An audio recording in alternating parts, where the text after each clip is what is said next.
My daughter sent me a text. Don't come to my wedding. My husband hates you, and we don't want you ruining our wedding. I smiled calmly and silently froze their bank accounts. By dawn, 118 missed calls from them. She thought she could betray the father who paid for her entire life without consequences. But payback was coming. Before listening to this story, we have an important announcement for you. Unfortunately, we are discontinuing this channel, and it will be deleted soon. If you want to continue listening to new stories, subscribe to our new channel, Cold Revenge. The link to it will be in the collaboration with this video, in the description of this video, and in the comments. Thank you for your attention. My name is Richard Coleman. I'm 67 years old, and I live in a quiet house on Providence Road in Charlotte, North Carolina. Spent 35 years working my way up from bank teller to branch manager at Truist Bank before retiring 2 years ago. I always believed that family loyalty was a two-way street. Turns out some people think it only runs one direction. My daughter Ashley is 32 now, beautiful, smart, graduated from Duke University with a degree in marketing.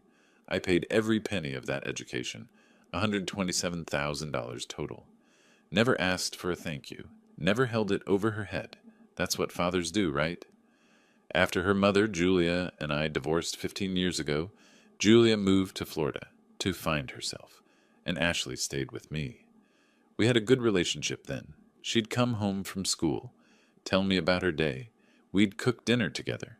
Simple things, happy things. Everything changed about a year ago when she met Troy Clarkson. He's 35, runs some kind of digital marketing agency called Apex Digital Solutions. From day one, something about him rubbed me wrong. The way he'd look at my Toyota Camry with barely concealed contempt. The way he'd talk about his entrepreneurial success and his investment portfolio. The way he'd mention his father's development company every 10 minutes, like he'd built it himself. Ashley started changing around him. Small things at first. She stopped coming over for our Sunday lunches, too busy with Troy's social circle. Then she started making comments about my modest lifestyle. One time she actually said, "Dad, don't you think it's time to upgrade your car? Troy's friends might see us." I laughed it off, but it stung. I'd helped her buy that Honda CR-V she drives, $31 $200 down payment from my pocket. But apparently that wasn't enough to earn me respect in her new world. The wedding planning started 6 months ago. Ashley was excited, showing me venues, flower arrangements, talking about her dream day. I told her I'd take care of it, all of it. The venue, the catering, the whole thing. She hugged me, tears in her eyes, said I was the best father anyone could ask for. That was 4 months ago. Then the tone started shifting. Phone calls became shorter. She'd cancel our coffee meetings. Troy was always too busy to join us for dinner when I invited them over. I'd see posts on social media, Ashley and Troy at fancy restaurants, on weekend trips to the mountains, always with Troy's friends. Never an invitation for me. 3 weeks ago, Ashley came by to pick up some documents for the wedding planner. She seemed nervous, kept checking her phone. Troy was texting her constantly. When she left, she didn't hug me, just a quick wave from the car. That's when I knew something had fundamentally broken. The wedding was scheduled for next Saturday. The venue is booked at the Ballantine Hotel, 160 guests invited, everything paid for and arranged. I transferred $6,500 to the wedding planner over the past 6 months, covering every detail Ashley dreamed about. White roses, string quartet, premium open bar, the works. It was a Friday evening when my phone buzzed. A text message from Ashley. I was sitting in my living room watching the clock collection I'd spent 20 years building. Mechanical timepieces from different eras, each one telling its own story about patience and precision. My favorite, a Swiss Longines from 1887, was ticking quietly on the shelf. I picked up my phone, expecting the usual update about seating arrangements or menu choices. "Dad, don't come to my wedding." I read it 3 times. Sure, I'd misunderstood. "Troy hates you and says you're a pathetic failure. We don't want you ruining our wedding with your presence. Sorry."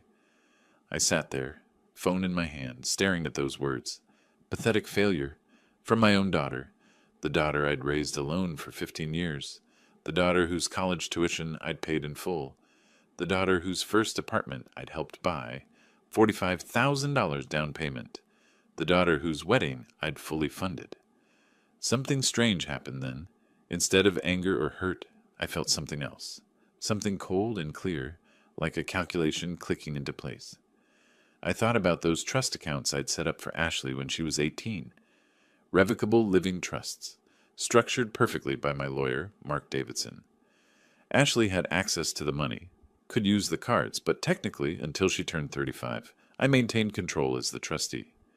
She had no idea how those accounts actually worked. She just saw money in her checking account and assumed it was hers. Free and clear. But it wasn't. Not legally. Not yet. I looked at that text message one more time. Then I did something I hadn't done in years. I smiled. The clock on my wall read 11:47 p.m. I wasn't sleeping. Instead, I was in my home office, surrounded by file folders I hadn't opened in months. Trust documents, bank statements, power of attorney forms, all the careful financial planning I'd done for Ashley's future, now spread across my desk like evidence in a case. $284,000. That's what remained in Ashley's trust accounts after I'd covered her education, her car, her apartment down payment, and her wedding. Money I'd carefully saved and invested for 15 years, intended to give her security and independence. Money she thought was simply hers. I remembered the day I set up these trusts. Ashley had just turned 18. Julia had moved to Florida the year before, and I was sitting in Mark Davidson's office learning about estate planning. Mark was thorough, explaining how a revocable living trust would protect Ashley's inheritance while teaching her financial responsibility.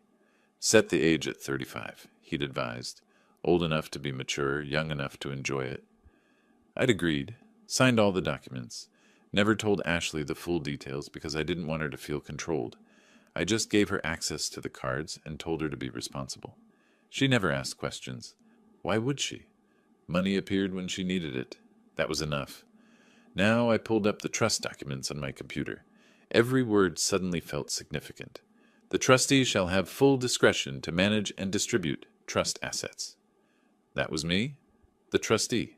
Not Ashley, not yet. Not for another 3 years. At 11:58 p.m., I picked up my phone and called Mark's office line, leaving a detailed voicemail. Mark, it's Richard Coleman. I need to meet Monday morning, first thing. It's about Ashley's trust. We need to review the terms and discuss some adjustments. It's urgent. Then I called James Wilson, my former colleague at Truist Bank.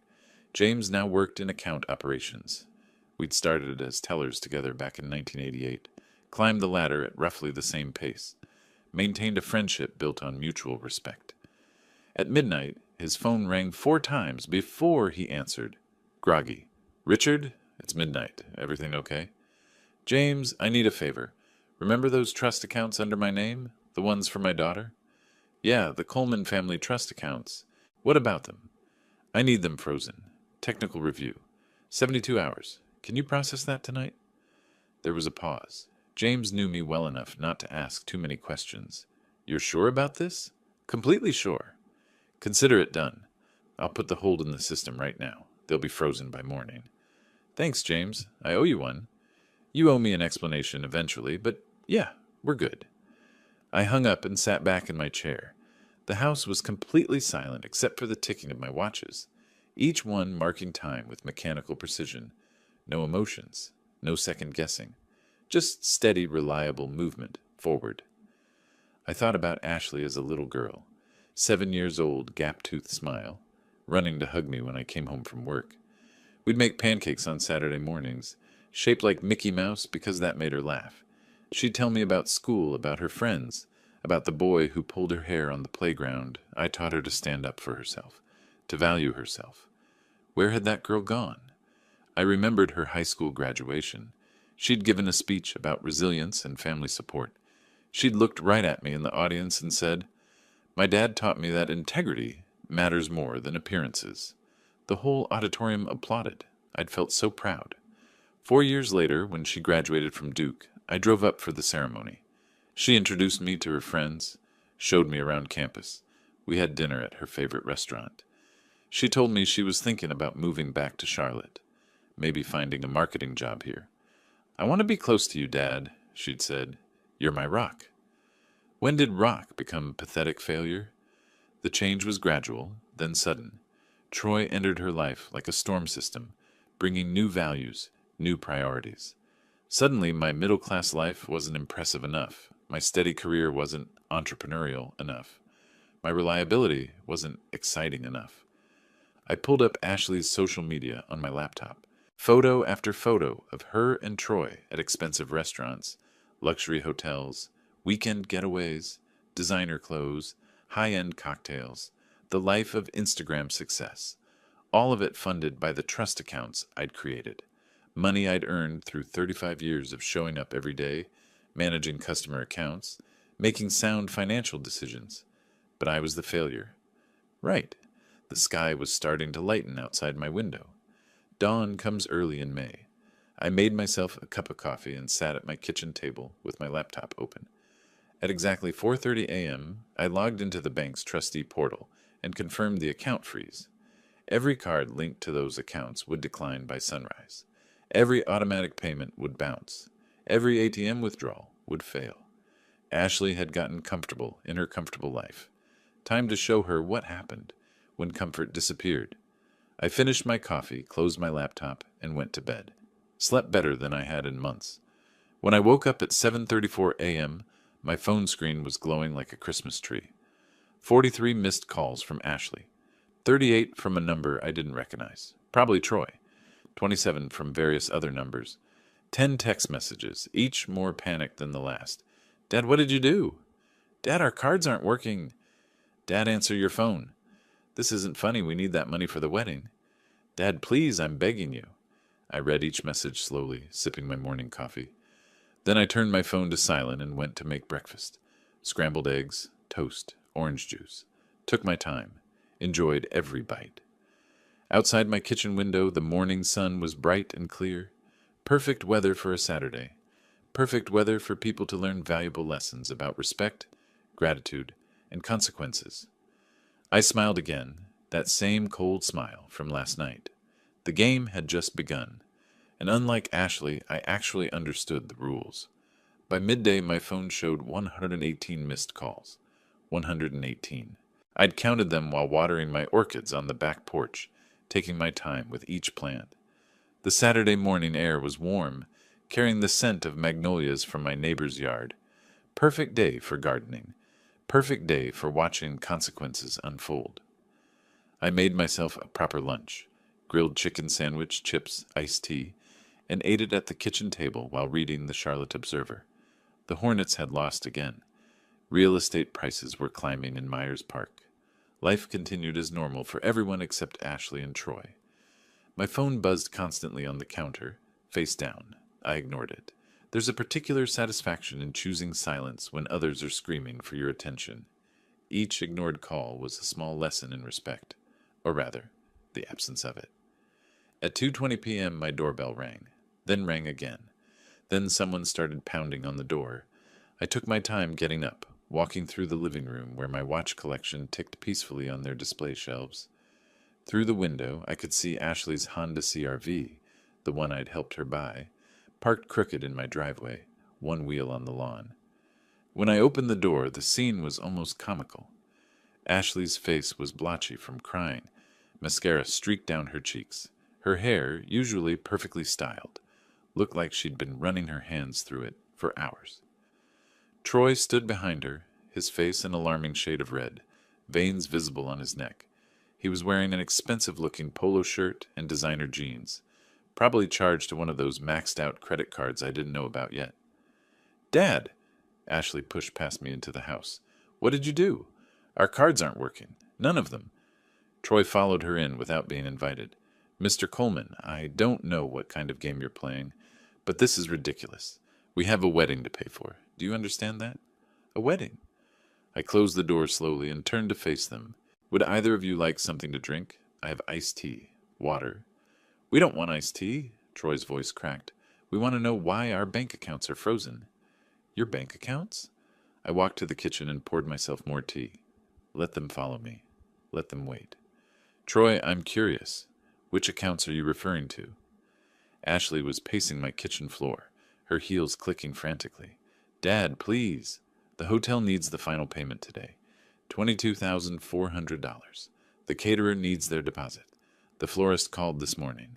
Everything is falling apart. 22,400, I repeated, savoring my tea. That's a specific number.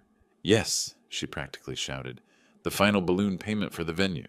It was supposed to come out of my account automatically this morning, but it declined. Everything declined. The gas station, the coffee shop, even the grocery store. Troy's cards, too. All of them. I set my glass down carefully. And whose money is in those accounts, Ashley? She stopped pacing, stared at me. What? It's a simple question. Whose money? It's mine. You gave it to me. For college, for the apartment, for... I gave you access to it, I corrected. There's a difference. Those accounts are part of a revocable living trust. Do you know what that means? Her face went blank. A trust? Troy stepped forward, trying to take control. Mr. Coleman, I don't care about technicalities. Ashley has been using those accounts for years. That makes them hers. Now, either you unlock them, or we'll get a lawyer. A lawyer, I smiled. Excellent idea. I actually have a very good one. His name is Mark Davidson. Maybe you've heard of him. He specializes in trust law. He's the one who set up Ashley's accounts 15 years ago, with very specific terms. Troy's confident expression wavered. What terms? The terms that make me the trustee with full discretionary control until Ashley turns 35. She's 32 now. That means I have 3 more years of legal authority over every penny in those accounts. Ashley sank into one of my kitchen chairs. Dad, you never told me that. You never asked. You just spent the money. I leaned against the counter, watching them both. Let me ask you something, Troy. That text message Ashley sent me yesterday, the one calling me a pathetic failure, those were your words, weren't they? His jaw clenched. He didn't answer. Of course they were. Ashley wouldn't use that phrase. She knows I spent 35 years building a career, managing millions of dollars in assets, supporting our family. But you convinced her I wasn't good enough for your new lifestyle, didn't you? Dad, I'm sorry, Ashley started. Here's what confuses me, I continued, ignoring her apology. You didn't want me at your wedding, Ashley. You said I would ruin it with my presence, but you still expected me to pay for it. How does that work exactly? Troy's face was transitioning from red to purple. This is extortion. No, this is consequences. I straightened up. Here's your choice. The wedding can proceed as planned. All you need to do is stand up in front of your 160 guests and explain that everything, the venue, the food, the flowers, the dress you're wearing, Ashley, was paid for by the pathetic failure you didn't want there. Publicly acknowledge who funded your perfect day. Do that, and I'll release the funds. Ashley's eyes went wide. In front of everyone? Everyone. Or you can find another way to pay for it yourselves. I picked up my phone and started scrolling through the missed calls. I see you've been trying to reach me. 118 times. That's interesting. When did I become important enough to call back? Troy grabbed Ashley's arm. This is insane. We're not doing that. We'll figure something else out. Will you? I met his eyes. With what money, Troy? Your successful marketing agency? The one in the South Park Business District with the expensive rent? His grip on Ashley's arm tightened. Something flickered in his eyes. Surprise? Fear? I'd hit a nerve. We're leaving, he said. Come on, Ashley. Ashley looked between us, tears streaming down her face now. Dad, please. I'll apologize privately, just us. I'll explain everything. Public or nothing, I said quietly. You made your choice about me publicly in that text message. Now make your choice about the truth publicly. They left. Troy practically dragged Ashley out the door. I watched through the window as they sat in the car for 15 minutes, arguing. I could see Troy's hands gesturing angrily, see Ashley crying. Finally they drove away, the Honda's tires squealing on the pavement. I returned to my home office and opened my laptop. Time to make some calls. First, Mark Davidson. He picked up on the second ring. Mark, it's Richard Coleman. I need you to prepare something for me. A complete financial accounting of every dollar I've invested in Ashley's life over the past 15 years. College tuition, apartment down payment, car, furniture, monthly allowances, everything. I want dates, amounts, receipts. Richard, what's going on?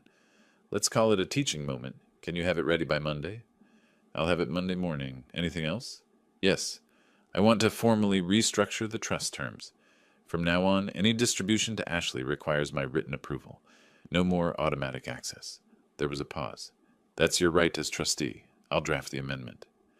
Thank you, Mark. My second call was to Sandra Miller. We'd worked together at the bank 10 years ago before she left to start her own private investigation firm. Smart woman, excellent at following money trails. Sandra, I have a job for you. Richard Coleman, it's been a while. What do you need? Background check on someone named Troy Clarkson. Mid-30s, runs a digital marketing agency called Apex Digital Solutions in South Park. I want to know everything. His business finances, personal debts, credit history, who guarantees his loans, everything. How fast? I'll pay for rush service. 72 hours. You'll have it? This personal? Very. Then I'll be thorough. I hung up and sat back in my chair. Through my office window, I could see the afternoon sun filtering through the oak trees in my backyard. The same trees I'd planted when Ashley was 5 years old. She used to play under them, building fairy houses out of acorns and leaves. That little girl wouldn't have called me a pathetic failure, but that little girl was gone, replaced by someone who valued appearances over substance, money over loyalty, Instagram perfection over genuine connection. Time to show her what real power looked like. And unlike Troy's manufactured success, mine was built on 35 years of actual work. Monday morning arrived with clear skies and sharp sunlight. I was at Mark Davidson's office on South College Street by 8:30, sitting in his conference room with a view of uptown Charlotte's skyline. Mark slid a thick folder across the mahogany table. Here's everything you asked for. 15 years of financial support, documented and categorized. I opened the folder. The first page was a summary. Coleman Family Trust. Ashley Marie Coleman, Financial Distribution, Summary Education, Duke University, 2011-2015. $127,000 first apartment down payment. $45,000 vehicle purchase. Honda CR-V, 2021. $31,200 furniture and household items. $18,750 wedding expenses, deposits and payments. $68,500 monthly allowances. $500 X 48 months. $72,000 miscellaneous support. Emergency funds, gifts. $15,000 total financial investment. $327,450. I stared at that number. $327,450. More than most people make in 5 years of work. And Ashley had spent it without a second thought, probably without even tracking where it came from. Mark, this trust restructuring, how quickly can we implement it? I can file the amendment today. It'll be legally effective by end of business. After that, Ashley won't be able to access any funds without your written authorization. Do it. He made a note. Richard, I have to ask, is this about the wedding? It's about respect. She's 32 years old, Mark. Old enough to understand that money doesn't materialize out of thin air. That somebody worked for it, saved it, invested it. That when you tell that somebody they're not welcome in your life, there are consequences. Fair enough. He closed his legal pad. The amendment will be filed by noon. I left his office and drove to a coffee shop downtown, ordering a black coffee and settling into a corner table. This was the waiting part. The part where you let the pressure build before making your next move.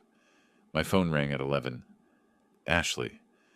Dad, we really need to talk. I'm listening. Troy's parents offered to help. His father, Robert, said he can cover some of the wedding costs, but we're still short about $15,000 for final payments. Dad, please. I know I was wrong. I shouldn't have sent that message. Can we move past this?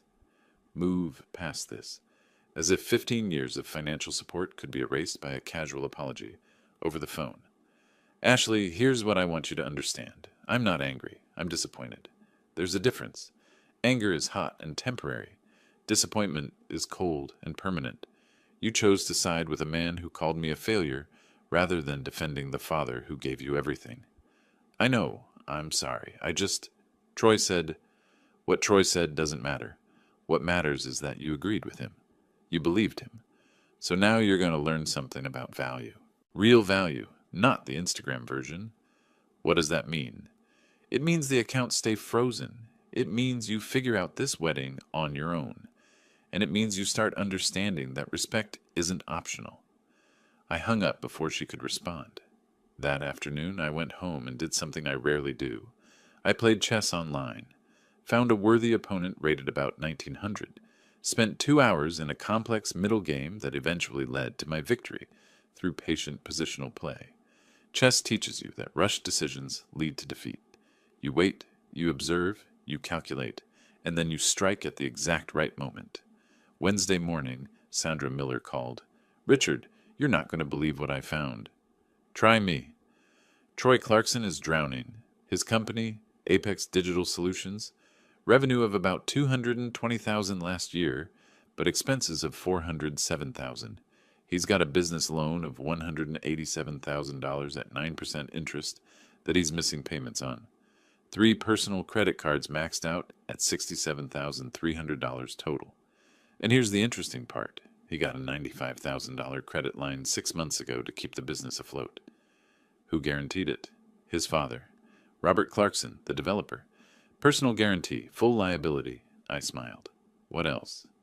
The fancy office he rents in South Park, $4,800 a month, and he's 2 months behind. They're about to evict him. His BMW is leased, and he's late on those payments too. The guy's a house of cards, Richard. One strong wind and the whole thing collapses. What about Robert Clarkson?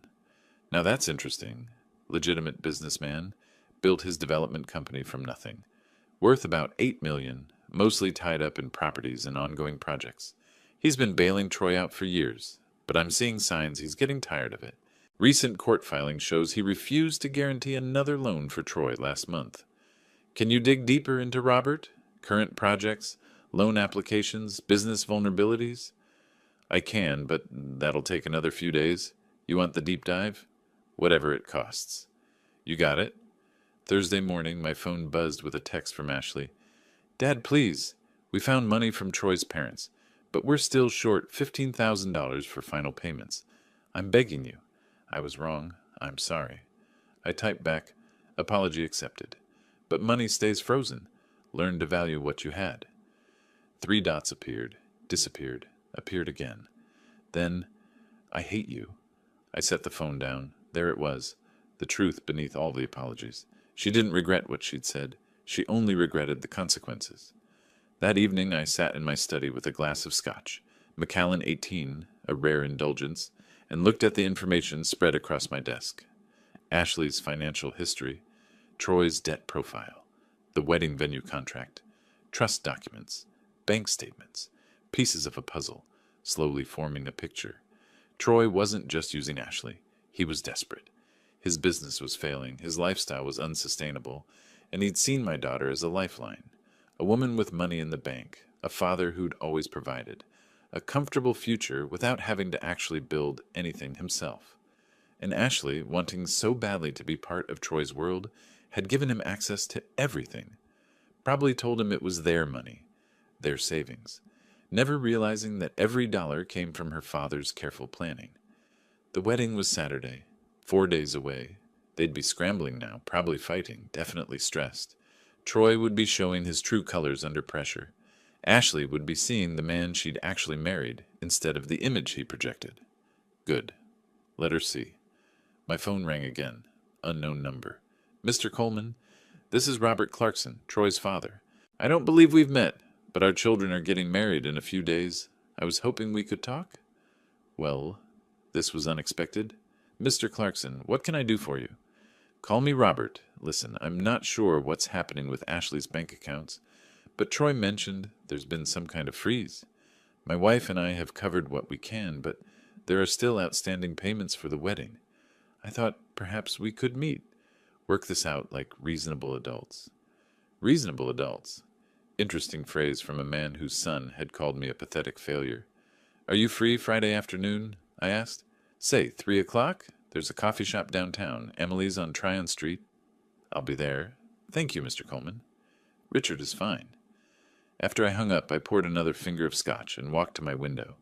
The oak trees I'd planted were silhouetted against the sunset, their branches swaying in the evening breeze. Robert Clarkson wanted to meet. The father who'd been bankrolling Troy's fake success, who'd guaranteed loans for a failing business, who probably had no idea his son was a manipulative parasite. This was going to be interesting. I raised my glass to my reflection in the window. "Here's to consequences," I said quietly. "May they be educational." The chess game was entering its middle phase. I'd sacrificed a pawn, the wedding funds, to gain position. Now it was time to see how my opponents would respond, and I had a feeling Robert Clarkson was about to become a very useful piece on the board. The day before the wedding arrived with the kind of morning that makes you appreciate being awake early. 6 a.m. and my phone was already ringing. I'd fallen asleep around midnight after a chess match online. A solid win against a 1900 rated opponent from California who made the classic mistake of overextending his queen. The ringing hadn't stopped. I picked up the phone and actually laughed out loud.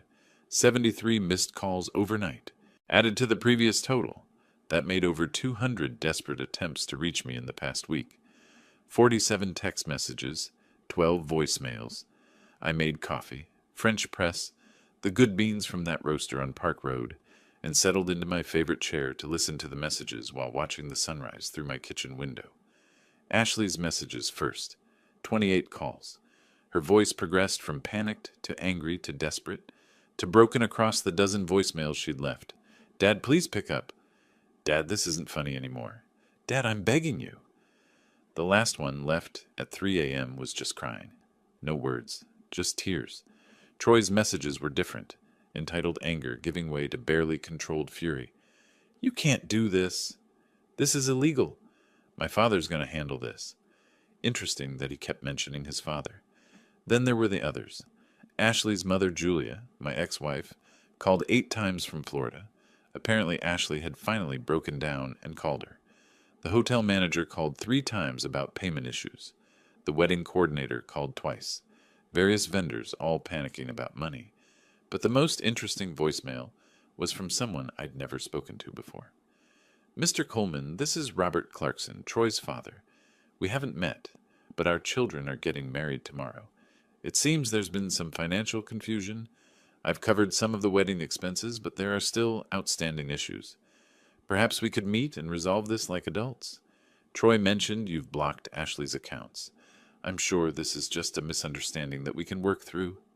His voice was measured, professional, diplomatic, the voice of a man used to solving problems with conversation rather than confrontation. I smiled. Robert Clarkson, the man who'd built a development empire from nothing, the man who'd been guaranteeing his son's failing business ventures, the man who had no idea his son was a parasite. At 10 a.m., I called him back. "Mr. Clarkson, this is Richard Coleman. I got your message." "Richard, thank you for returning my call." Relief flooded his voice. "I was hoping we could sit down and talk about this situation. The wedding is tomorrow, and I'm available this afternoon. Say 3 o'clock? There's a coffee shop downtown, Amelie's on Tryon Street." "Perfect. I'll be there. And Richard, thank you. I'm sure we can work this out." I hung up and spent the rest of the morning preparing. Sandra's report on Troy went into a folder. Mark's financial summary of my support for Ashley went into another. I dressed carefully, pressed khakis, button-down shirt, casual but put together. The meeting with Robert wasn't about intimidation. It was about information. Amelie's French bakery was busy when I arrived at 2:50 p.m., full of the usual mix of business people, students, and tourists enjoying their coffee and pastries. I ordered a black coffee and claimed a quiet table in the back corner. Robert Clarkson arrived exactly at 3. I recognized him immediately from the photos Sandra had included in her report. Tall, probably 6'2", with silver hair and the weathered face of someone who'd spent decades on construction sites before moving to an office. He wore expensive casual, polo shirt, pressed jeans, leather loafers that probably cost more than my entire outfit. He spotted me and walked over, hand extended. "Richard? Robert, please sit." We shook hands. His grip was firm, practiced, the handshake of someone who made deals for a living. He sat down, ordered a coffee from the passing barista, then turned his full attention to me. "First, let me say I appreciate you meeting with me. Troy and Ashley's wedding has been stressful for everyone involved." "I imagine it has been. Troy tells me there's been an issue with Ashley's bank accounts. Something about them being frozen?" "They're not frozen. They're under trustee control. There's a difference. His coffee arrived. He took a sip, studying me. Trustee control. You're the trustee? I am. Have been for 15 years. The trusts I established for Ashley give her access to funds, but I maintain discretionary control until she turns 35. She's 32. And you've exercised that control? I have. Robert set his coffee down carefully. May I ask why? Troy mentioned there was some kind of disagreement, but he was vague on details. I pulled out my phone and opened the screenshot I'd saved, the text message from Ashley. I turned the screen toward Robert without a word. He read it, his expression not changing, but I saw his jaw tighten, saw his fingers grip the phone a bit harder before he handed it back. I didn't know about this, he said quietly. Neither did you know about this. I slid Sandra's report across the table. Your son's financial situation, his company's debts, the credit cards, the failed business model, the rent he can't pay. Robert opened the folder, and I watched his face as he read. Page by page, his expression shifted from curiosity to concern to something harder. Disappointment, maybe, or anger that he'd tried to suppress for too long. Where did you get this? I hired a private investigator. When your son called me a pathetic failure through my daughter, I decided to learn exactly who was calling me names. I see. He closed the folder, his hands flat on top of it. And the wedding? Troy told Ashley I would ruin it with my presence. I was uninvited to my own daughter's wedding, to the wedding I'd paid for in full. $68,500, not counting the 15 years of other support. So I stopped payment. Robert was quiet for a long moment. That text message, those aren't Ashley's words. No, they're Troy's words. My daughter is many things, spoiled, financially naive, easily influenced, but she's not cruel. Your son is? What do you want from this meeting, Richard? I want you to know who your son really is.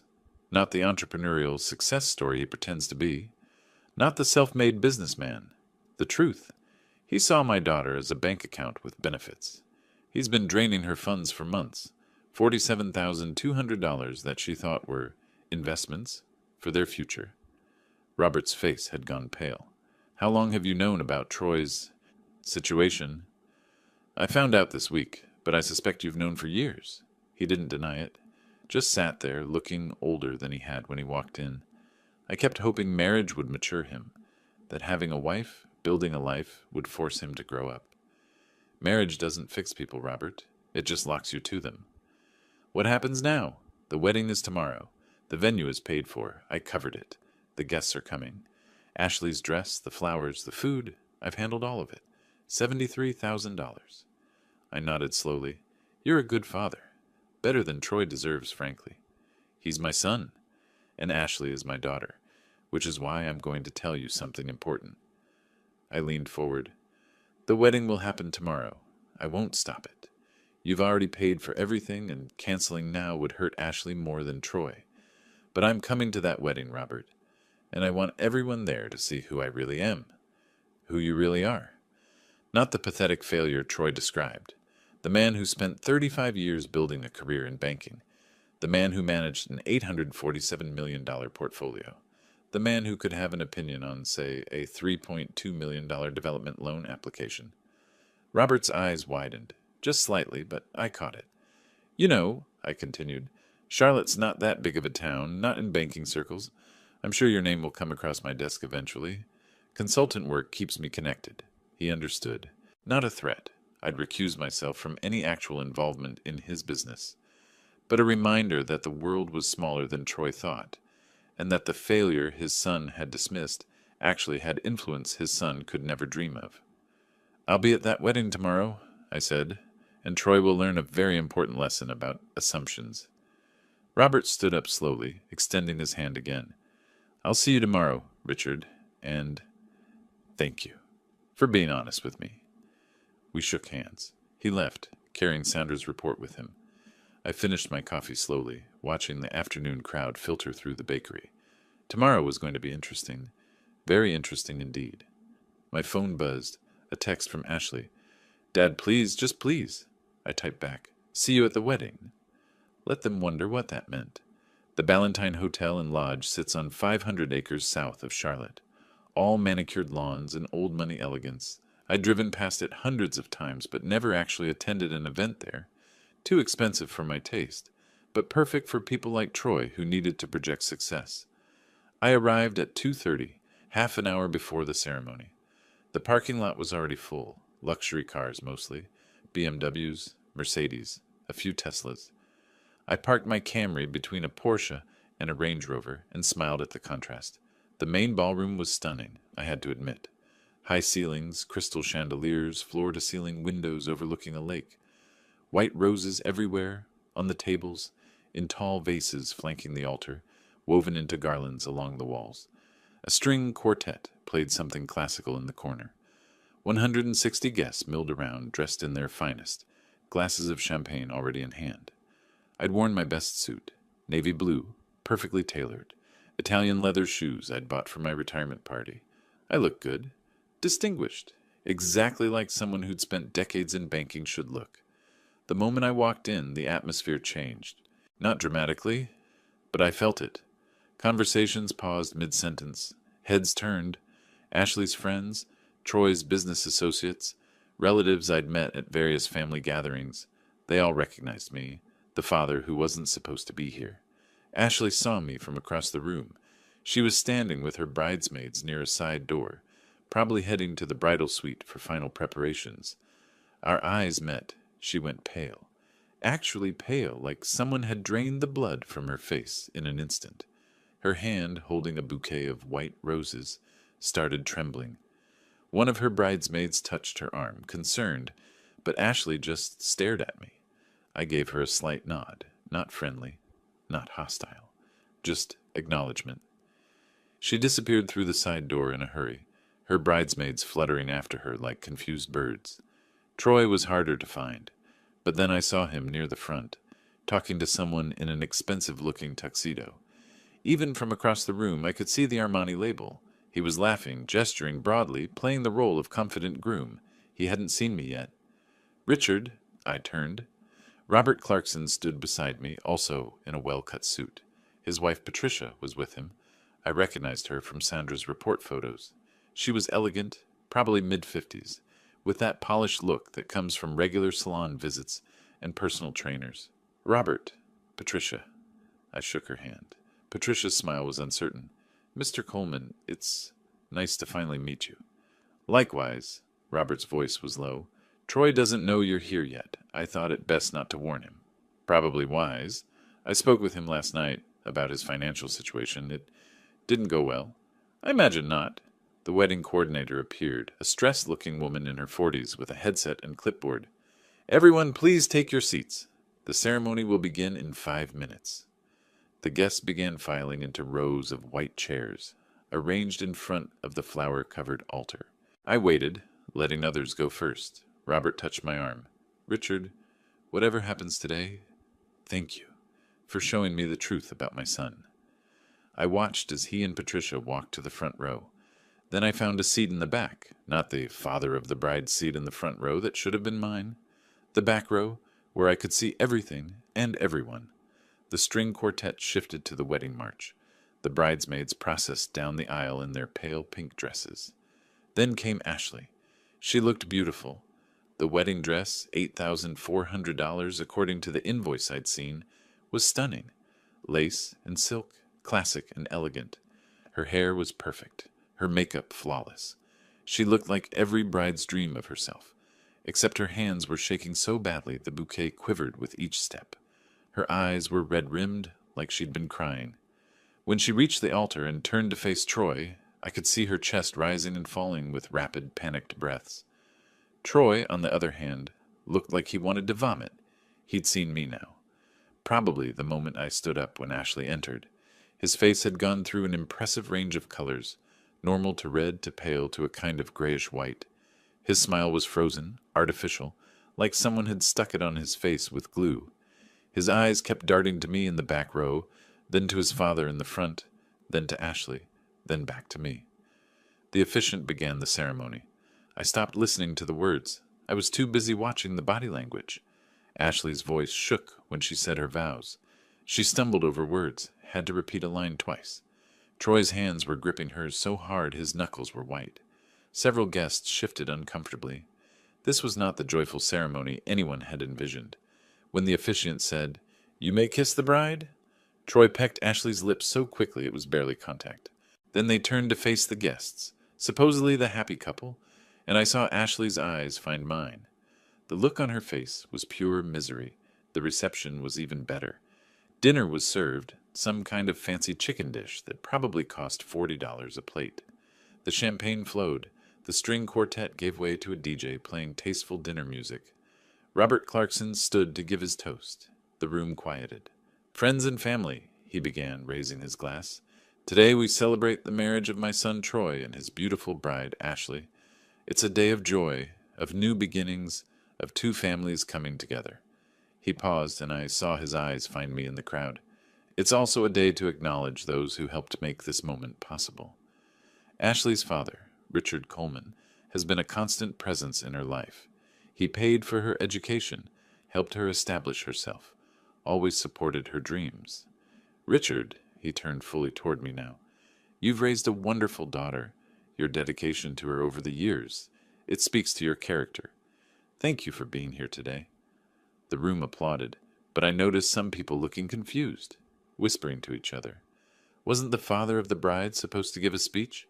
Why was the groom's father talking about him like this?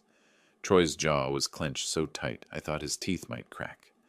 Ashley looked like she might faint. After dinner, I was standing near the bar when Robert approached, with a group of men in expensive suits. Business associates, clearly. "Gentlemen, I want you to meet someone. This is Richard Coleman, Ashley's father. Richard, this is Michael Thornton. He's with Thornton Development. We've worked together on several projects." Michael shook my hand. "Coleman, that name's familiar. Are you in development?" "Banking, actually. Retired from Truist Bank a couple years ago, but I still consult on large commercial loans." Michael's eyes widened. "Richard Coleman from Truist. I know that name. You worked on the South Park expansion financing back in 2020. "I did. That was brilliant work. The structuring on that deal was exceptional." Other businessmen gathered around, and suddenly I was in the center of a conversation about banking, development, loan structures, interest rates. These were Robert's professional circle: developers, investors, contractors, people who understood exactly what a banking consultant with my background meant. And Troy overheard it all. I watched him from across the room, watched his face as he realized that these men, his father's successful business associates, were treating me with respect, asking my opinions, laughing at my observations about the local market, exchanging business cards. His expression went from confusion to realization to something that looked like horror. The pathetic failure he'd dismissed was networking with the very people he'd been trying to impress for the past year. Ashley approached near the end of the evening when most guests were on the dance floor. She looked exhausted, her makeup fading, her hair coming loose from its perfect styling. "Dad," she said quietly, I don't know what to say." I looked at her, really looked at her. She was 32 years old, married to a man who'd used her, standing at a wedding her father had been uninvited to, but that her father-in-law had paid for. "You don't need to say anything tonight, Ashley. But we will talk, soon, about everything." "I'm sorry. I'm so sorry." "Sorry doesn't fix things, but it's a start. We'll talk next week, after your honeymoon is canceled." "What? You think Troy can afford a honeymoon right now? With his business collapsing and his credit cards maxed out? No, Ashley. The Instagram version of your life is over. Now you get to see what reality looks like." I walked away, leaving her standing there with tears streaming down her carefully made-up face. As I drove home that night, I felt something I hadn't felt in a long time. Not satisfaction, exactly. Not victory. Something more complex. Justice, maybe.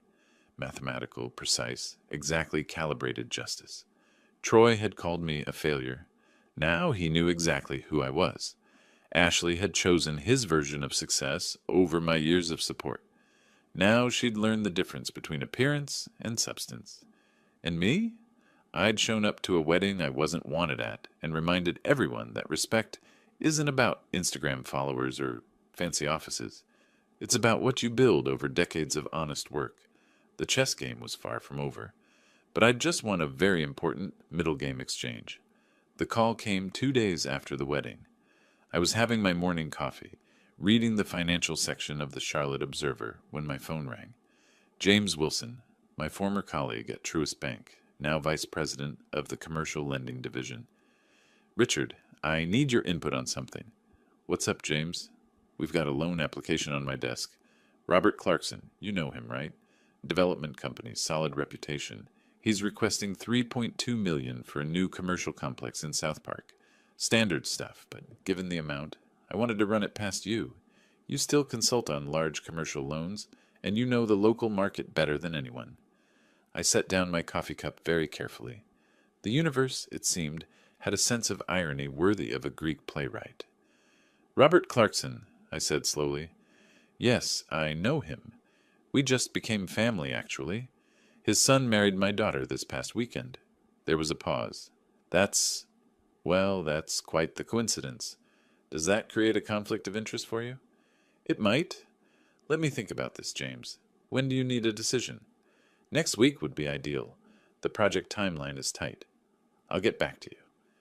After I hung up, I sat at my kitchen table for a long time, watching the sunlight move across the floor. $3.2 million. Robert's newest project, probably something he'd been planning for months, maybe years. A loan that needed bank approval, consultant review, and a stamp of legitimacy from someone like me. And I was now his son-in-law's father-in-law. Family, whether either of us liked it or not. I called Robert directly.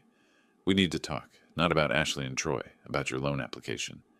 My loan application? Confusion in his voice. How do you know about... Because Truist Bank just asked me to review it. I'm one of their senior consultants for commercial lending. $3.2 million for the South Park development, correct? Silence. Then, this is a conflict of interest. That's exactly what I said, which is why we should meet, today, if possible. We met that afternoon at the same coffee shop where we'd talked before the wedding. Robert looked older, more tired. The past week had clearly taken a toll on him. I'll recuse myself from your loan review, I said immediately. I'll tell James that our family connection makes it inappropriate for me to be involved. Your application will be reviewed by other qualified consultants, and it'll stand on its own merits. Robert nodded slowly. Thank you. That's professional of you. But I want you to understand something, Robert. Your son married my daughter. They're living in a luxury apartment they can't afford, driving cars on leases he can't maintain, projecting a lifestyle built on debt and my money, and now they're married. I've talked to Troy multiple times since the wedding, and he's defensive, angry. He thinks you're trying to destroy him. Robert rubbed his face. I went through his company's books myself. You were right. It's worse than I thought. The business is hemorrhaging money, and he's been using Ashley's accounts to cover his losses. $47,200 over 8 months, I said. I had my investigator, Sandra Miller, excellent woman, pull the detailed transactions. Ashley had no idea. She gave him access to a joint credit card, thinking it was for household expenses. He was funneling it straight into his failing business. What are you going to do? What would you do, Robert, if your son had deceived someone you loved? He was quiet for a long moment. I'd make sure they learned the truth and faced the consequences. Then that's what I'm doing. Ashley needs to see who she married, and Troy needs to understand that calling someone a failure doesn't make it true. Meanwhile, Sandra delivered her final report. I read it that evening, sitting in my study with a glass of scotch. The good stuff, the Macallan I saved for special occasions.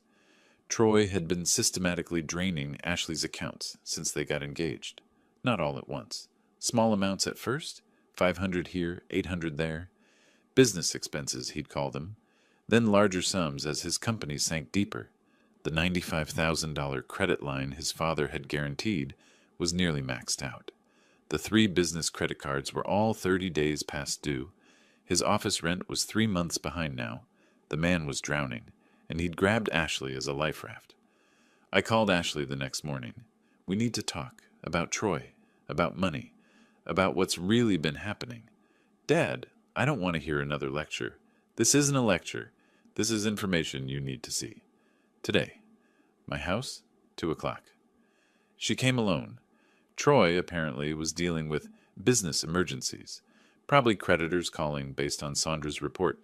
I had everything laid out on my dining room table: bank statements, credit card bills, withdrawal records, a forensic accounting of exactly where Ashley's money had gone over the past 8 months. She stood there, staring at the papers, her face cycling through emotions like a slot machine: confusion, disbelief, anger, hurt, finally, devastation. "He told me these were investments," she said, her voice barely above a whisper. "For our future, for the business. He said once the company stabilized, we'd be set." "Ashley, his company isn't stabilizing. It's collapsing. These weren't investments. They were emergency payments to creditors, office rent, credit card minimums. He was keeping his business on life support with your money. $47,000. She picked up one of the statements, her hands shaking. "I didn't even notice. I trusted him. That's what manipulators do. They make you feel guilty for questioning them. They convince you that trust means not asking questions." I paused. "Sound familiar?" She looked at me then, really looked at me, and I saw something break in her expression. "The text message about the wedding. Those were his words, weren't they? He told me what to say. He said you wouldn't understand our relationship, that you'd try to control us, that we needed to establish boundaries. And I just believed him. Yes, I called my own father a pathetic failure." Tears were streaming down her face now. "I uninvited you to my wedding, and the whole time, you were the one paying for everything. You were the one supporting me, and I chose him over you." I wanted to comfort her. That's what fathers do. But she needed to feel this, needed to understand the weight of her choices. "So what do I do now?" she asked. "I'm married to him. I can't just—" "You can do whatever you choose, Ashley. That's the point. You're 32 years old. You can make your own decisions. But you need to make them with accurate information, not his lies. Those accounts? Still frozen. Will remain frozen until I see evidence that you understand how money actually works, where it comes from, what it costs, how to protect it. Dad, no? I'm not your ATM machine anymore.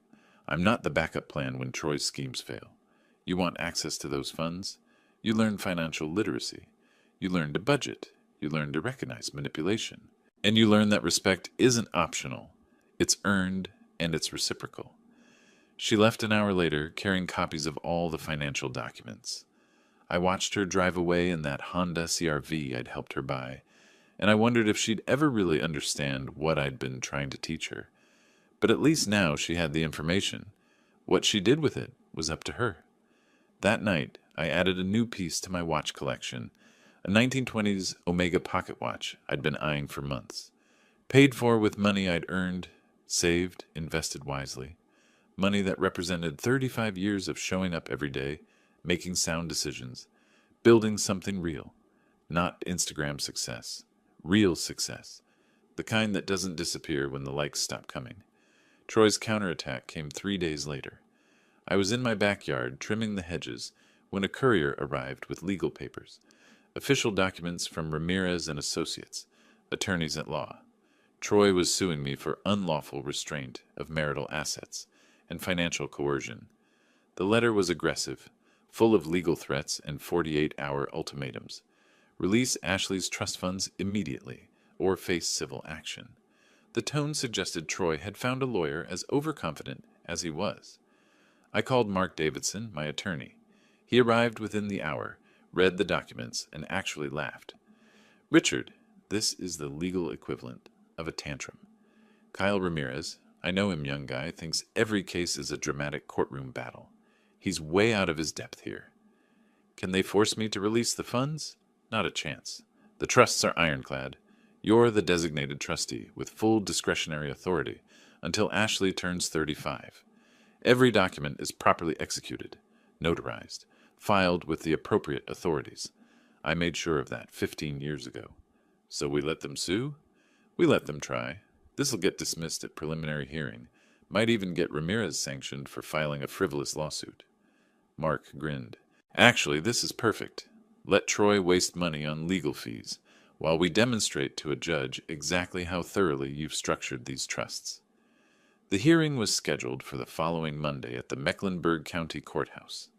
I arrived early, wearing my court-appropriate navy suit, carrying a leather folder with all my documentation. Troy and Ashley were already there, sitting with their lawyer, a young man in an expensive suit that probably cost more than my car payment. Kyle Ramirez had the aggressive energy of someone who watched too many legal dramas. He kept gesturing emphatically, whispering strategy to Troy, who looked like he hadn't slept in days. Ashley wouldn't meet my eyes. The judge was Patricia Henson, mid-50s, stern expression, reputation for no-nonsense rulings. She reviewed the documents quickly, then looked up at all of us over her reading glasses. "Mr. Ramirez, you're alleging that Mr. Coleman is illegally restricting your client's wife's access to her own funds?" "Yes, Your Honor. Mr. Coleman has frozen all of Mrs. Clarkson's bank accounts in retaliation for a personal disagreement. This is financial abuse, pure and simple." "Mr. Davidson?" Judge Henson turned to Mark. "Your Honor, these aren't Mrs. Clarkson's accounts. These are trust accounts established by Mr. Coleman 15 years ago, with himself as trustee. All documents are in order. Mrs. Clarkson has always had supervised access, not ownership. The trust clearly states that full control transfers at age 35. Mrs. Clarkson is currently 32. Judge Henson flipped through the trust documents. "Mrs. Clarkson, did you understand the terms of these trusts when you were using the accounts?" Ashley stood up slowly. "No, Your Honor. My father just gave me credit cards. I didn't know about the trust structure." "So your father provided you with access to substantial funds, which you used freely for years, without you ever asking about the legal structure of those accounts?" Yes. "And now you're upset that he's exercising his legal rights as trustee?" Troy jumped up. "Your Honor, he's doing this to punish us. He wasn't invited to our wedding, so he's using money to control." "Mr. Clarkson, you're not a party to this suit. Sit down." Judge Henson's voice was ice. She turned back to the documents. "Mr. Davidson, these trusts are properly structured?" "Completely, Your Honor. And Mr. Coleman has legal authority to manage distributions as he sees fit?" "Until Mrs. Clarkson turns 35, yes. That's exactly what the trust stipulates." Judge Henson closed the folder. "Then this is a family dispute, not a legal case. Mr. Coleman is operating within his rights as trustee. Lawsuit dismissed. Mr. Ramirez, consider yourself warned about filing frivolous suits. Next time, read the actual trust documents before wasting the court's time." The gavel came down. Over. Done. We walked out of the courthouse into afternoon sunlight. Troy was red-faced, arguing with Ramirez on the courthouse steps. Ashley stood apart from them, looking lost. Mark clapped me on the shoulder. "That went even better than expected. Ramirez looked like he'd been hit with a brick." "Thanks for handling it." "That's what you pay me for. Though I doubt this is over. Troy strikes me as the type who doesn't accept defeat well." He was right. That evening, Ashley and Troy had a fight loud enough that neighbors called building security. I know because Ashley called me at 11 p.m., crying so hard I could barely understand her. He's furious. He's saying you've destroyed everything, that we can't pay rent, that we can't afford anything. He's screaming that this is all your fault. "Ashley, stop. Listen to me. This isn't my fault. This is Troy's fault. He built a lifestyle he couldn't sustain, used your money to prop it up, and now it's collapsing. That's not my doing. That's consequences. But what am I supposed to do? You're supposed to wake up. You're supposed to see who you married. You're supposed to stop letting him make you the victim of his failures. I can't just leave him. I just married him. Then don't leave him. But stop enabling him. Stop being his bank account. Stop letting him manipulate you. Grow up, Ashley. You're 32 years old. Act like it." I hung up. Probably harsh. Definitely necessary. The next day, Sandra called with an update. Troy's business is being evicted from his office space. 3 months back rent. Finally caught up with him. The landlord filed formal eviction papers yesterday. "How long does he have?" 30 days. But Richard, there's something else. He's been contacting his father's business associates, trying to drum up investment money, telling them the business just needs a cash infusion to stabilize. He's getting desperate. Desperate people make mistakes, and Troy was about to make several. The chess game was entering its final phase. All the pieces were positioned. The end game was in sight, and I knew exactly how it would end. Robert Clarkson called 3 days after the courthouse disaster. His voice was measured, careful. "Richard, I'd like to host a family dinner. All of us. You, Ashley, Troy, my wife Patricia, and Julia. Ashley's mother is flying in from Florida." "Julia's coming?" That was interesting. My ex-wife hadn't been involved in Ashley's life much since she'd moved to Florida 15 years ago. "Ashley asked her to come. I think your daughter is starting to see things clearly. But we need to address this as a family. Wednesday evening, if you're available." "I'll be there." Robert's house in South Charlotte was exactly what you'd expect from a successful developer. Elegant without being ostentatious. Expensive without being gaudy. Real wealth, not the Instagram version Troy tried so hard to project. Julia arrived first, greeting me with the awkward politeness of two people who'd once loved each other, but now barely knew each other. She looked good, Florida sun agreed with her, but I could see the guilt in her eyes when she looked at me. "Richard, thank you for coming." "Julia." Ashley and Troy arrived last, and the tension was immediate. Troy's face was haggard, dark circles under his eyes. Ashley looked exhausted, thinner than she'd been at the wedding just 2 weeks ago. They weren't holding hands. We gathered around Robert's dining room table, mahogany, probably worth more than my car. Patricia had prepared a full meal, roasted chicken, vegetables, the kind of dinner that's meant to feel welcoming, but tonight just felt like a stage for uncomfortable truth. Robert stood at the head of the table, raising his wine glass. "I brought us all together because our children got married. That makes us family, whether we like it or not. But there are problems we need to address, honestly, without games or manipulation." He turned to Troy. "Son, I had my accountant audit your company. The full audit you've been avoiding for 2 years. You're in debt, $254,000. Your business is insolvent, and you've been using Ashley's money to keep it afloat without telling her." Troy's face went red, then white. "Dad, I'm not finished. You also convinced Ashley to uninvite her father to the wedding. You used words like a pathetic failure to describe a man who spent 35 years building a respected career, a man who paid for his daughter's entire education and supported her for 15 years, all while you were building a house of cards with borrowed money." "I was trying to build something," Troy's voice cracked. "Everyone expects me to be like you, but every time I try, you judge me." "I judge dishonesty, Troy. I judge manipulation. I judge using other people's money while pretending it's yours." Robert set down his wine glass. "I'm not guaranteeing any more loans. I'm not bailing you out again. From now on, you sink or swim on your own merit." Troy stood up so fast his chair scraped across the hardwood floor. "This is because of him." He pointed at me, his hand shaking. "He's been poisoning you against me. He showed up at the wedding like some kind of—" "Like a father," I said quietly. "Like someone who'd been invited but then uninvited with a cruel text message. You want to talk about cruel? You froze Ashley's accounts. You humiliated us. I exercised my legal rights as trustee.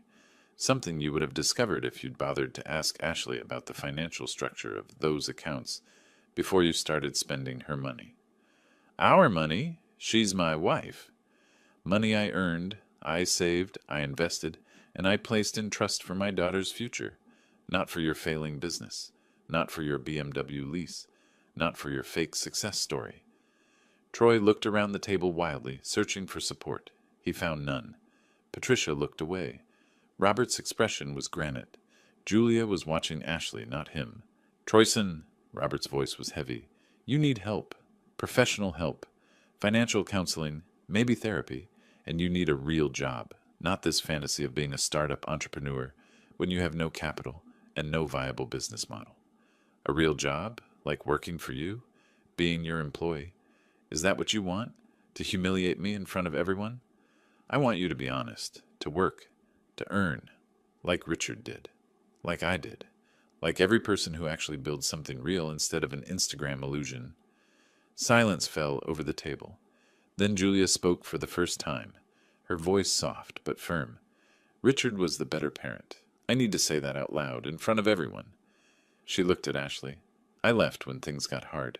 I moved to Florida to find myself and left you with your father. He never complained. He never asked me for help. He just did what needed to be done, day after day, year after year. He paid for everything, supported everything, and never demanded credit or gratitude. Ashley started crying quietly. Julia continued, "And now I fly back and find out you uninvited him to your wedding? That you called him a failure? Ashley, honey, your father is the definition of success. Not money, though he managed money better than any of us, but character, integrity, showing up. That's success." Ashley's voice was barely audible. I know that now." I set down my fork carefully, looking at my daughter. "Ashley, you asked what you should do. Here's what you do. You grow up. You start making decisions with your eyes open. You learn what money actually means. Not the number on a screen, but the hours of work, the sacrifices, the choices that money represents. You learn to spot manipulation, and you decide, consciously, what kind of person you want to be." "I want to be better." She was looking at me now, tears streaming down her face. "I want to be like you." "Then start with honesty, with yourself and with Troy." Troy stood frozen, looking at all of us like we were strangers. Then he walked out of the room. We heard the front door open and close. Nobody went after him. Robert sighed heavily. "That went about as well as I expected." Ashley looked at me across the table. "Dad, can we talk? Just us?"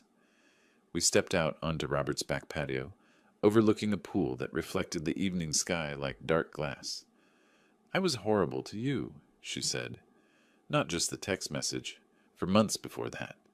I let Troy convince me you were holding me back, that you didn't understand our lifestyle, that I needed to set boundaries. But really, I was just being spoiled and ungrateful and easily influenced," I finished. "That's the part that concerns me most, Ashley. Not that you made mistakes. Everyone does. But that you let someone else dictate your values, your decisions, your treatment of people who love you. I'll do better, I promise. Promises are easy. Actions are what count. So here's what happens next. I'm going to teach you how money actually works, how to budget, how to invest, how to recognize when someone's using you. And then maybe we'll talk about unfreezing some of those accounts." "Thank you." She hugged me, and for the first time in over a year, it felt genuine. "Thank you for not giving up on me." I held my daughter and looked up at the darkening sky. Justice, I thought, wasn't about revenge. It was about teaching the right lessons at the right time, even if those lessons hurt. The next few weeks moved like a slow-motion landslide. Inevitable. Inexorable. Exactly as I'd planned. Troy's office got evicted. His business equipment was liquidated to pay back rent. Apex Digital Solutions quietly closed its doors. Its social media going silent. Its website replaced with a temporarily unavailable message that everyone knew meant permanent. Robert followed through on his ultimatum. Either Troy accepted a real job in his company and attended financial counseling, or he was cut off completely. Troy, broken and desperate, chose the former. He started as a sales associate, not manager, not director, just associate, earning $52,000 a year. For someone who'd styled himself as an entrepreneur, as someone destined for greatness, it was a bitter pill. I watched his social media transform. No more photos of luxury cars and rooftop bars. No more hashtags about grinding and success. Just silence. Digital humiliation for a man who'd lived online. The account stayed frozen for another month while I met with Ashley 3 times a week. We sat at my dining room table with spreadsheets, budget templates, and trust documents. I taught her what I should have taught her years ago, that money isn't magic, it's mathematics. That lifestyle is a choice, not a status. That financial security comes from making thousands of small, smart decisions over decades. She was a surprisingly good student once the Instagram filter came off her life. She asked questions, took notes, admitted when she didn't understand something. It was like watching my daughter emerge from a fog she didn't even know she'd been in. Troy and Ashley moved out of the View luxury apartments. Their new place was in a modest complex near the airport. 2 bedrooms, 900 square feet, $1,400 a month. They sold Troy's BMW X5, keeping only Ashley's Honda CR-V. Ashley canceled her Pilates membership, her premium subscription boxes, her monthly salon appointments. It must have felt like falling from a great height. but I didn't feel particularly sorry for either of them. The turning point came on a warm evening in early June. Ashley came to my house alone. "Troy moved out," she said without preamble. "We're separating." I wasn't surprised. "Are you okay?" "I don't know. Maybe." He couldn't handle the downgrade. Kept saying I was killing his dreams, that if I'd just asked you to unfreeze the money, we could get back to normal. She sat down on my couch, looking exhausted, but somehow more solid than before. "But I didn't want to go back. I finally understand what you were trying to show me. That wasn't normal. That was a performance. This," she gestured around my comfortable, modest living room, "this is normal. This is real. What are you going to do? I don't know yet. Maybe divorce. Maybe therapy.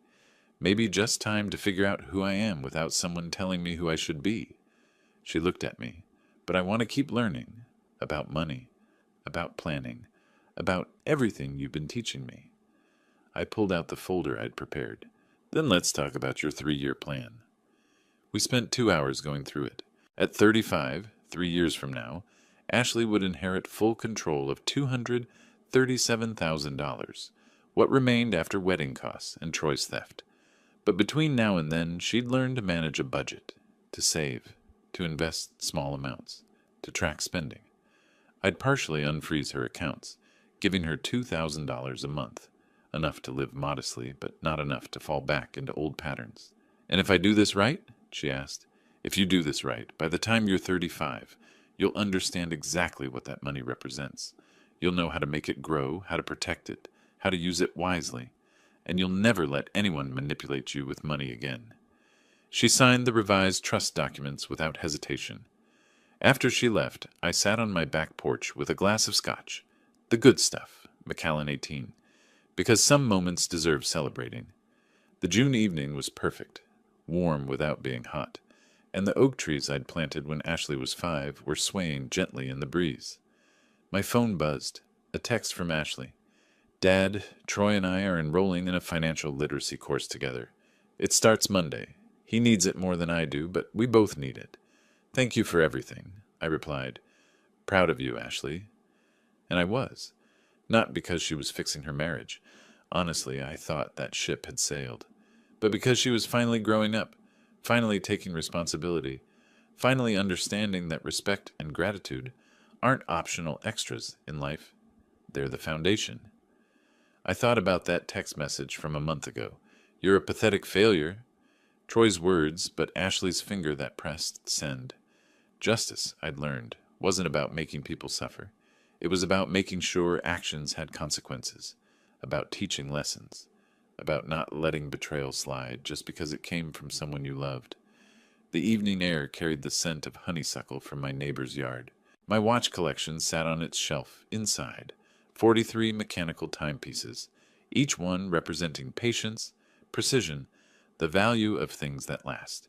My favorite, the 1887 Longines, was ticking steadily, just as it had for over a century. Justice is like that watch, I thought. It doesn't rush. It doesn't miss a beat. It just keeps moving forward, one precise tick at a time, until the right moment arrives. Troy had called me a pathetic failure. Now he was working sales for his father, living in a modest apartment, facing the reality that Instagram success and actual success are different things. Ashley had pushed me away. Now she was learning that the person she'd dismissed was the one who'd always had her back. Robert had covered the wedding. Now he understood exactly what kind of man his son was. And me? I was sitting on my porch, financially secure, self-respect intact, watching my daughter finally learn the lessons I'd tried to teach her through example, but that she'd only absorbed through consequence. Perfect mathematics, exact justice, no revenge necessary, just natural consequences playing out as they always do when you let them. My phone buzzed again, another text from Ashley. "I love you, Dad. I'm sorry it took me so long to say it and mean it." I smiled. "Love you too. See you Monday for our next lesson." Because that's what fathers do. We teach, we guide, we forgive, eventually. But we never forget that love without respect is just another kind of manipulation, and support without boundaries is just enabling. I'd spent a month showing Ashley and Troy that actions have consequences, that words have weight, that betrayal has a price. Now they'd spend the rest of their lives learning to be better people, and I'd spend mine knowing that sometimes the best revenge isn't revenge at all. It's just refusing to be anyone's doormat while teaching them to stand on their own feet. Justice served, lesson learned, life moves forward. I raised my glass to the oak trees, to the setting sun, to the future that stretched out ahead of all of us. Mathematical, precise, exactly right. If you like this story, please like this video, subscribe to the channel, and share your impressions of this story in the comments. To listen to the next story, click on the box on the left. Thank you for watching. 야구요 안 봐요. 그러니까 야구 오빠들이 좋아해가지고 그 뭐지?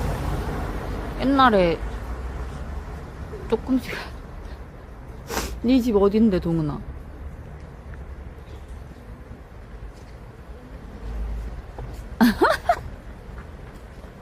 울산에서? 오. 야 동은아 너 오다가 죽겠다.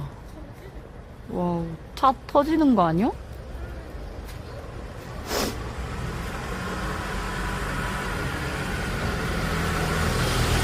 근데 차를 몇 만까지 탈 수 있어?